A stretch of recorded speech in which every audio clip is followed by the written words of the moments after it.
Tonight on CTV News at 5, after more than a month on the picket line, full-time support staff at Ontario's 24 public colleges have reached a tentative deal, but some students are seeking compensation.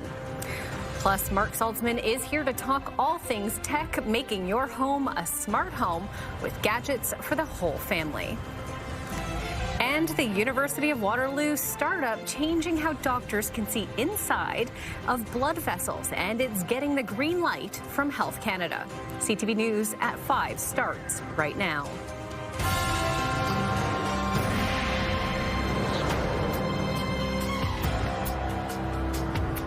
Good afternoon. Thank you for joining us. First at 5, a major development in the labor dispute impacting public colleges across Ontario.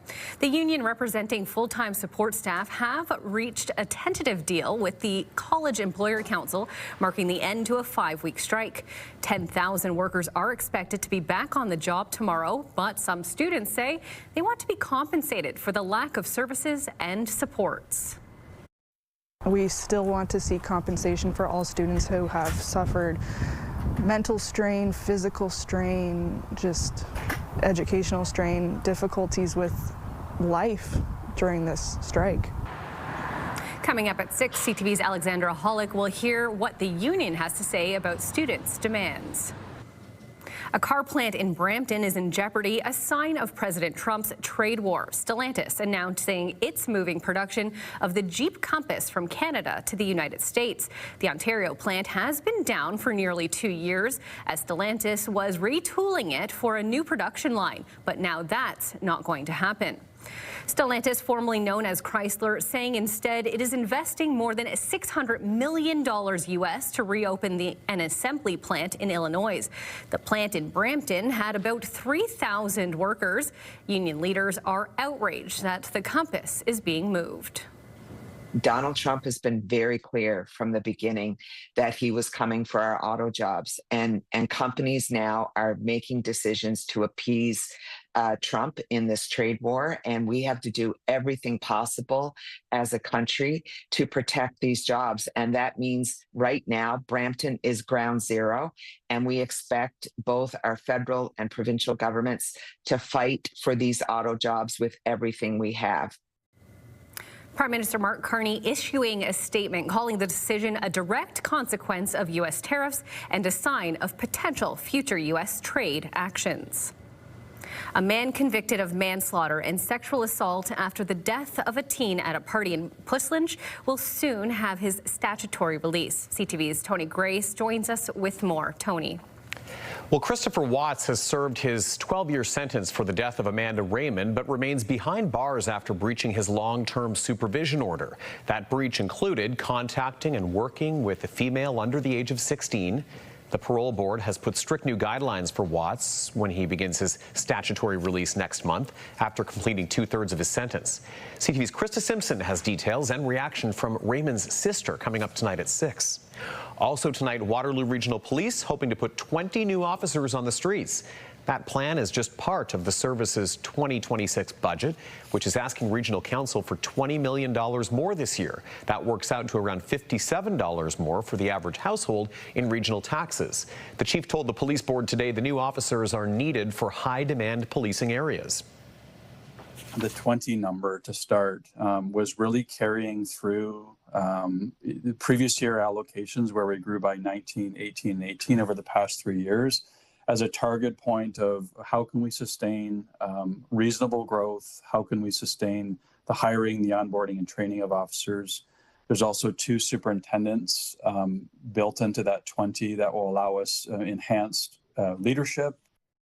CTV's Heather Centerin will have more on the ask from the police service at 6. But for now, Ashley, I'll send things back over to you. Thank you, Tony. All right, Alexandra is back with a look at weather. And of course, Alex, it was another very sunny day out there today, very fall-like, a lot cooler, but that sun shining just makes it worthwhile, in my opinion. Even if it's a little bit chilly out there, it makes such a big difference when you can just stand in that direct sunlight. So not as warm as we saw yesterday, hitting about a high of 13 degrees, which is seasonal for this time of Yes. year. So it is definitely feeling more and more like fall out there. And of course, when we see temperatures like this, risk of frost, that's what we talk about as well. Frost advisory in place for the areas there in the light blue. So not for us here in Kitchener-Waterloo. If you're in Brampton, Mississauga, Chatham-Kent area, this is when potentially some frost-sensitive fruit trees in particular and plants could be impacted. And when we could see temperatures falling below that 0 degrees mark, getting into the overnight for your Thursday morning. Temperature-wise, though, yes, still sitting at 13 degrees, which that was our daytime high. We hit that around 2 o'clock or so this afternoon. Many other areas sitting in the mid-teens across southern and southwestern Ontario. So yes, but with that sun, it is definitely feeling more comfortable out there.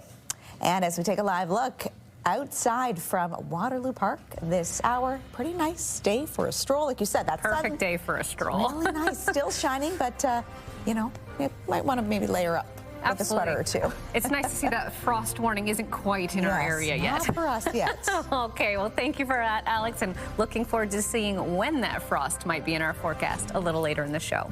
Before we head into our first break, here's what you need to know. Check out the night maze at Storms Farm and Bakery this week. It's taking place tonight through Friday from 6 to 9:30 p.m. Bring your flashlights, dress for the weather, and enjoy some s'mores by the campfire after tackling the corn maze. Stay with us.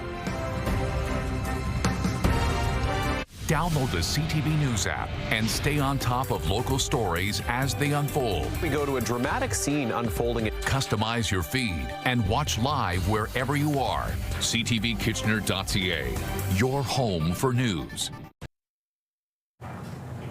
Welcome back, Mark Saltzman. We're here to talk about smart home tech, and you've brought us some really cool gadgets just in time for the holiday season to get underway. Thanks for having me, Ashley. I have, to save you time, money, and aggravation. Yes. Right. So why don't we start off with cleaning your home? Something many of us don't want to do manually if we can help it. So of course, robot vacuums are very popular. Absolutely. I brought with me, if you will, the granddaddy of robot vacs and mops in one. It's from EcoVacs. It's the D-Bot X11 Omnicyclone. Wow. It sounds powerful. It is. Does. You can see the treads on the back. I know our viewers can see a video of it in action. It's like an SUV, like a four-wheel SUV navigating around your home. It uses AI to move around objects, map out your home.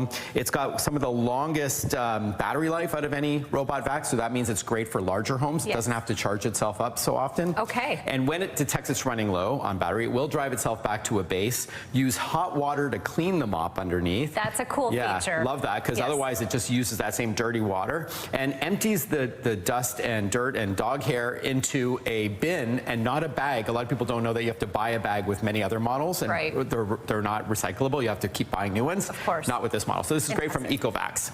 But I love the mopping feature. Floors are shiny. Having the water changeover is a really nice little feature, especially for those who have accessibility issues. Maybe it's not easy to change water, heavy buckets. That's awesome. Excellent point. And speaking of water, this is from Moen. It's called the Flow Smart Water Monitor Shutoff. So this is a valve that you connect to your home's water line. And if it detects a problem in the home, such as a burst pipe this winter, or a cracked or leaky pipe, or maybe a child left the faucet running, it will not only push a notification to your phone through the Moen app, but it'll turn off the water supply for you to minimize damage. That's fantastic. So you can act on it quickly. And it's also great for snowbirds, right? Absolutely. You may be in Florida or something that time of the year when there's an issue here in the KW. So I love that. You can often save on your home insurance with this product, up to 10%. A little peace of mind if you're on holiday, Love it. too. Yeah, it's great. There's also smaller little water sensors you can place around your home from the same company that will also let you know if there's an issue, if you don't want the whole shut-off valve, called Flow.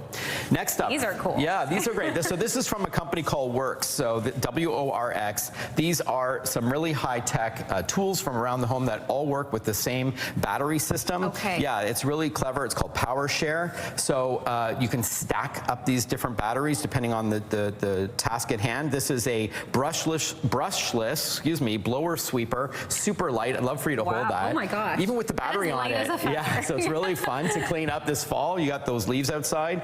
There's also a nitro cordless 18GA brad nail gun I brought with me that fires up to 80 brad nails per minute and up to 500 shots per charge. Again, the real story here is the interchangeable battery system. Very convenient. Yeah, see, look at it. You're holding it without like no problem at all. No problem at all. Yeah, so again, that works with an X. Let's now talk about some fun after you've done some yard work. I'm waking up here, this Kobo Clara color, now available in white. So this is a color e-reader. So yeah, makes your book covers pop in color. Also ideal for books with illustrations or graphics, kids books. It even plays audiobooks. Oh, that's so if you want to close your eyes at night, you can have a book read to you with Bluetooth headphones or Bluetooth speakers. It's a touchscreen, as you can see, waterproof. You can slip into a bubble bath with that, or bring it down south to a beach or pool this holiday. Yeah, right. So it's great. It holds thousands of books, weeks of battery life. I really like that Kobo Clara color, now available in white. Beautiful new color. Fantastic. Yeah, awesome. And then let's end off, if you will, on some PSAs, public service announcements. Yes. October is Cybersecurity Awareness Month. So while we may be playing around with smart home tech, it's important to make sure we're staying cyber safe when we're using it. Absolutely. And so RBC commissioned a survey that found that 98% of Canadians have noticed an uptick in fraudulent attempts.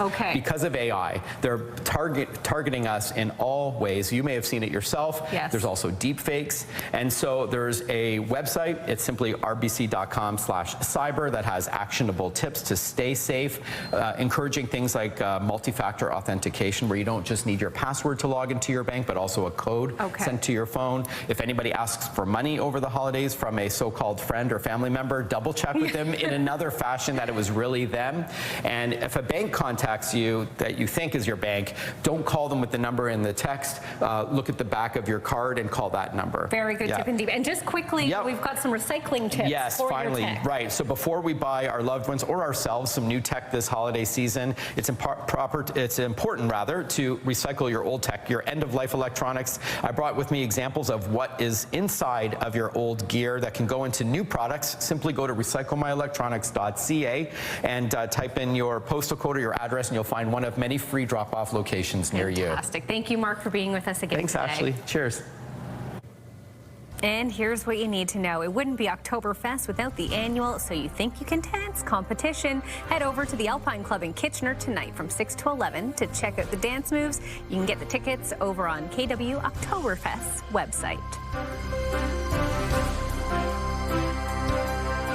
When you see it happen, send it to CTV News. Text 10400. From your screen to ours. Text 10400.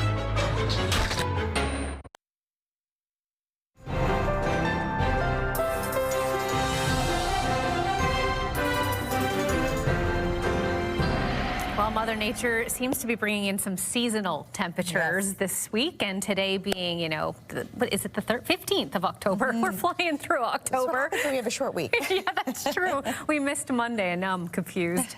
But it's you know, it's beautiful out there. It is seasonal, as we mentioned, so it's a little cooler, but that sun is shining, which is always a nice thing to see. Yeah, the sun's pretty much been out all day, and as we get into the evening, it's expected to pretty much stay out as well. We're noticing, though, of course, the sun setting earlier and earlier, making it a little bit more difficult, especially, you know, many of us working till about 7 o'clock or so here. And we're noticing how dark it is when we leave the newsroom. But enjoy it while you can if you want to get outside as you take a look. That's the Perimeter Institute from Waterloo Park, and we've got a nice shot of Silver Lake out there as well. So if you've got plans to get outside, maybe take the dog for a walk or go for a run, as looks like someone there is doing so. We want to take advantage of days like this because, yeah, before we know it, we're going to be welcoming a little more winter-like weather, but don't worry, not yet. So we're going to still be in that seasonal range, hopefully for quite some time. But yeah, when we are noticing it getting cooler, we're noticing as well some frost advisories popping up as well. None for us here in Waterloo region at this point, but some areas of the GTA. So Mississauga, Brampton in particular, you're under this frost advisory, as well as Chatham-Kent. So this is when frost could potentially damage some really frost-sensitive fruit trees or some plants that we could see as well. So temperatures potentially falling past that freezing mark as well, getting into the overnight hours into your Thursday morning. So that's why that is in place. When we look at our futurecast, mainly clear for us here in Waterloo Region this hour. Similar as we get into the overnight hours. Pretty light winds as well expected to stick with us once we do get into those overnights. And then really it's not until Friday. That's when we could start to see a little bit more cloud cover and potentially a little bit of wet weather as well. So we're going to keep an eye to see if this does shift up or not. But for Waterloo Region, Brantford, the Hamilton area, and even further north, Wyerton, potentially could see a little bit more wet weather as we look to kick off the weekend. Temperature-wise, though, 13 degrees is what we're sitting at here in Kitchener-Waterloo. That is our daytime high, and we hit that at 2 o'clock this afternoon. 13 is also seasonal for this time of year, so sitting where we should be. Many other areas across southern Ontario sitting in that mid-teen range today as well. So overnight, 0 degrees is our expected overnight low, which is below seasonal just by a couple of degrees or so. Clear conditions, and again, winds becoming quite light and from the north getting into the overnight. Tomorrow, daytime high 14 degrees, so we are 1 degree above seasonal for this time of year. Sunny sky once again, and that UV index sitting at a 4. So we've been sitting at a 4 for several days now, which is considered to be moderate. In terms of our almanac for the day, look at that record high, 26.7 that was set back on this day in 1947. And we're definitely not going to get into that negative territory. Minus 3.3 was our overnight record low set on this day in 1996. And that sun setting, yes, just past 6:30 p.m. now. Hard to believe we're already at that point of the year. When we look at your first at 5, again, sunshine, looking ahead to tomorrow. Before we can see a little bit more cloud cover start to build up for your Friday with a high 15 degrees. And then at this point, expected to see a little bit more sunshine before potentially seeing some wet weather roll in for part of your weekend.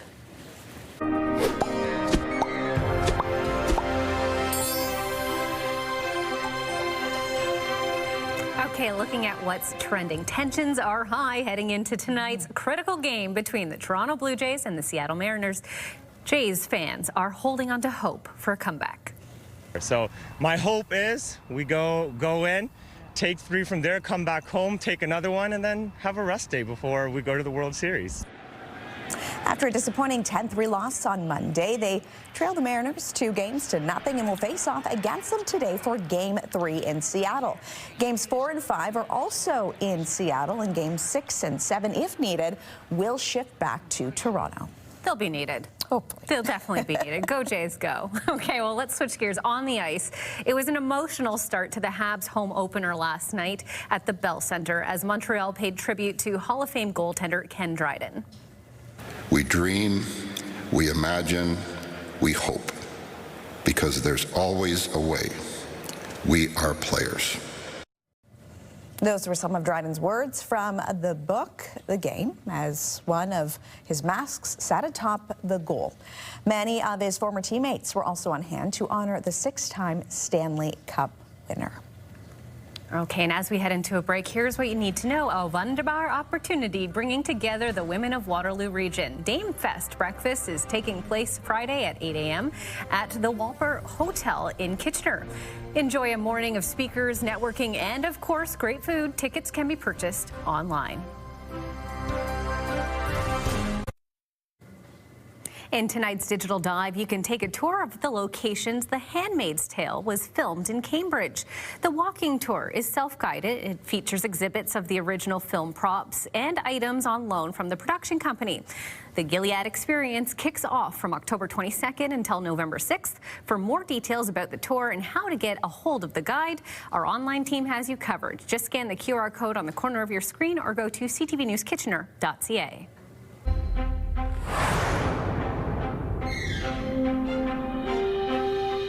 Okay, looking at the final 5 stories we're following today. A long lineup of residents along Dixon Street in Cambridge this afternoon as the city handed out 1,300 free sausages during its annual Oktoberfest lunch. Organizers say it's the largest number of attendees they've seen in years. Usually, Cambridge holds the event at the start of Oktoberfest, but this year they pushed it back a week in order for the German ambassador to Canada to attend. He helped Mayor Jan Liggett tap the keg this afternoon. I'm very happy to see that all of these lovely sausages, and I tried one, are given out for free to the population. So to really build a bridge between the Oktoberfest and the people of Cambridge, I think that's a lovely initiative and a great idea. And of course, I'm also looking forward to having a glass of beer or two later on in the day. At 6, Colton Weems will have more on the day and the plans being made to expand Oktoberfest into Cambridge. Catalog housing is making a comeback. The federal government has launched a new housing design catalog in hopes of accelerating developments across the country. Housing Minister Gregor Robertson made the announcement in Kitchener today. The catalog features 50 standardized designs, including row houses, fourplexes, sixplexes, and accessory dwelling units. Each blueprint is curated to different building requirements in 7 regions across Canada. The feds say the goal is to build more homes faster to help address Canada's housing shortage. This is a partnership led by the federal government, CMHC, but working with local governments as well to make sure that having standardized designs can speed up the process of approvals. The minister says several cities, including Kitchener, have already reviewed the designs and support the initiative. As for when shovels could be in the ground, here the city says that depends on developers. Well, more than 5 years after the pandemic, Canada's healthcare workers are on the front line are still struggling. A new survey from the Canadian Medical Association shows doctors are burnt out and facing depression as the system buckles under increased pressure. 46% of physicians have reported high levels of burnout. Many doctors cited growing frustrations like the amount of administrative tasks, complexity of patient care, and increased expectations of patients and families. Big things are on the way for a tiny camera. Last year, we told you about a made-in-Kitchener medical imaging device, which allows doctors to see inside blood vessels in a clearer way and in color. Now it's being licensed by Health Canada. Well, you might have an obstruction in an artery, but you don't know what it is. So it could be a blood clot, it could be some sort of plaque. So if you treat it properly the first time, with this new information, the patient could do better. Spencer Turcott will tell us more about what this Health Canada clearance means for such procedures. And finally for us tonight, an unforgettable wildlife encounter for passengers waiting to board a ferry in BC. This ferry delay proved to be worth the wait. Passengers heading into Horseshoe Bay were treated to a humpback whale sighting right in the harbor as the curious animals splashed around the bay. And I will say I have had the pleasure of seeing some humpbacks in person, and it is an incredible experience. I'm sure they were all thrilled to see it. Well, that's our show for tonight. Thank you for watching. We'll have more local news coverage at 6 with Tony Grace. But first, here's CTV National News.